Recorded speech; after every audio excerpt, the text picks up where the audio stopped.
नमस्तस्मै वराहाय लीलयोद्धरते महीं खुरमध्यगतो यस्य मेरुः खड़खड़ायते। एक बार पुनः हम सभी वाराह महापुराण के 11वें भाग में प्रवेश करते हैं।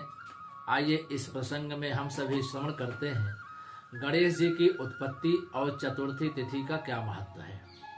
वाराह पुराण के माध्यम से आप सभी बड़ी दिव्यता से इस प्रसंग को श्रवण करें, आगे भी शेयर करें। राजा प्रजापाल ने पूछा, हे महामुने, गणपति का जन्म कैसे हुआ? उन्होंने सगुण रूप कैसे धारण किया? यह संशय मेरे हृदय के लिए कष्टप्रद बन गया है, अतः आप इसे दूर करने की कृपा करें। राजा प्रजापाल के पूछने पर महातपा बोले, प्राचीन काल की बात है, संपूर्ण देवता और तप को ही धन मानने वाले ऋषिगण कार्य आरंभ करते थे और उनमें उन्हें निश्चय ही सिद्धि प्राप्त हो जाती थी। फिर ऐसी स्थिति आ गई कि अच्छे मार्ग पर चलने वाले लोग विघ्न का सामना करते हुए किसी प्रकार कार्य में सफलता पाने लगे, पर निकृष्ट कार्यशील व्यक्ति की कार्य सिद्धि में कोई विघ्न नहीं आता। तब पितरों सहित संपूर्ण देवताओं के मन में यह चिंता उत्पन्न हुई कि विघ्न तो असत कार्यों में होना चाहिए, अतः इस विषय पर वह परस्पर विचार करने लगे। समस्या इस बात की थी कि जो गलत काम करते थे वह कार्य निर्विघ्नता पूर्वक संपन्न हो जाता था, और जो अच्छा काम करते थे उसमें नाना प्रकार की बाधाएं उत्पन्न हो जाती थी। यही बात सभी ऋषि मुनि देवता आदि सभी सोचने लगे। इस विषय पर वह परस्पर विचार करने लगे। इस प्रकार मंत्रणा करते करते उन देवताओं के मन में भगवान शंकर के पास चलकर इस समस्या को सुलझाने की इच्छा हुई। अतएव कैलाश पर्वत पर पहुंचकर उन परम गुरु शंकर को प्रणाम कर विनय पूर्वक इस प्रकार उन्होंने प्रार्थना किया। देवता बोले, हे देवाधिदेव महादेव शूलपाणी त्रिलोचन भगवन, हम देवताओं से भिन्न असुरों के कार्य में ही विघ्न उपस्थित करना आपके लिए उचित है, हमारे कार्यों में नहीं महाराज। प्रभु, हम देखते हैं कि असुरों के कार्य बड़ी आसानी से सिद्ध हो जाते हैं, लेकिन हम देवताओं के कार्यों में नाना प्रकार की बाधाएं उत्पन्न हो जाती है। देवताओं के इस प्रकार कहने पर भगवान शंकर अत्यंत प्रसन्न हुए और निर्निमेष दृष्टि से भगवती उमा को देखने लगे। देवता भी वहीं थे। पार्वती की ओर देखते हुए वह मन ही मन सोचने लगे, अरे इस आकाश का कोई स्वरूप क्यों नहीं दिखता? पृथ्वी, जल, तेज और वायु की मूर्ति तो चक्षुगोचर होती है, किंतु आकाश की मूर्ति क्यों नहीं होती? ऐसा सोचकर ज्ञान शक्ति के भंडार परम पुरुष भगवान रुद्र हंस पड़े। आकाश की मूर्ति ना देखकर शंभु ने जो हंसा, इसका अभिप्राय ये था कि बहुत पहले ब्रह्मा जी के मुख से वह सुन चुके थे कि शरीरधारी व्यक्तियों की मूर्ति होती है। आकाश के शरीरधारी न होने के कारण उसकी मूर्ति होना असंभव है। फिर तो उनके परब्रह्म रुद्र के द्वारा पृथ्वी, जल, तेज और वायु इन चारों के सहयोग से यह एक अद्भुत कार्य संभव हो गया। अभी हंसी बंद भी नहीं हुई थी कि इतने में एक परम तेजस्वी कुमार प्रकट हो गए। उसका मुख तेज से चमक रहा था, उस तेज से दिशाएं चमकने लगी। भगवान शिव के सभी गुण उसमें सन्निहित हो गया। ऐसा जान पड़ता था कि मानो साक्षात दूसरे शिव ही हों। वह सुंदर सा बालक एक महान आत्मा था। वह प्रकट होकर अपनी संस्मित दृष्टि, अद्भुत कांति, दीप्ति मूर्ति तथा रूप के कारण देवताओं के मन को मोहित कर रहा था। उसका रूप बड़ा ही आकर्षक था। भगवती उमा उसे निर्निमेष दृष्टि से देखने लगी। यह अद्भुत कार्य देखकर स्त्री का स्वभाव चंचल तो होता ही है। संभवतः उमा की आंखें भी इस अनुपम सुंदर बालक पर मुग्ध हो गई थी। यह मानकर भगवान शिव के मन में क्रोध का आविर्भाव हो उठा अतः उन परम प्रभु ने गणेश जी को शाप दे दिया, हे कुमार, तुम्हारा मुख हाथी के मुख के समान हो जाए और तुम्हारा पेट बहुत लंबा हो जाए। सर्प ही तुम्हारे यज्ञोपवीत का काम करेंगे। यह नितांत सत्य है। इस प्रकार गणेश जी को श्राप देने पर भी भगवान शंकर का क्रोध अभी शांत नहीं हुआ। उनका शरीर क्रोध से कांप रहा था। वह उठकर खड़े हो गए। त्रिशूलधारी रुद्र का शरीर जैसे जैसे हिलता, वैसे वैसे उनके श्री विग्रह से रोमकूपों से तेजोमय जल निकलकर बाहर गिरने लगा। उसके दूसरे अनेक विनायक उत्पन्न हो गए।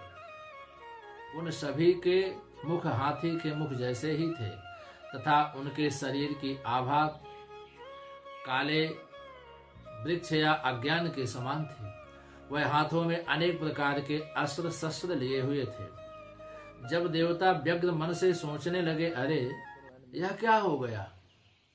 हम देवताओं की अभिलाषा अनायास ही पूरी हो गई, पर इसके चारों ओर ये वैसे ही गण कहां से आ पहुंचे? उस समय उन विनायकों के कारण देवताओं की चिंता अत्यधिक बढ़ गई। पृथ्वी में क्षोभ उत्पन्न हो गया।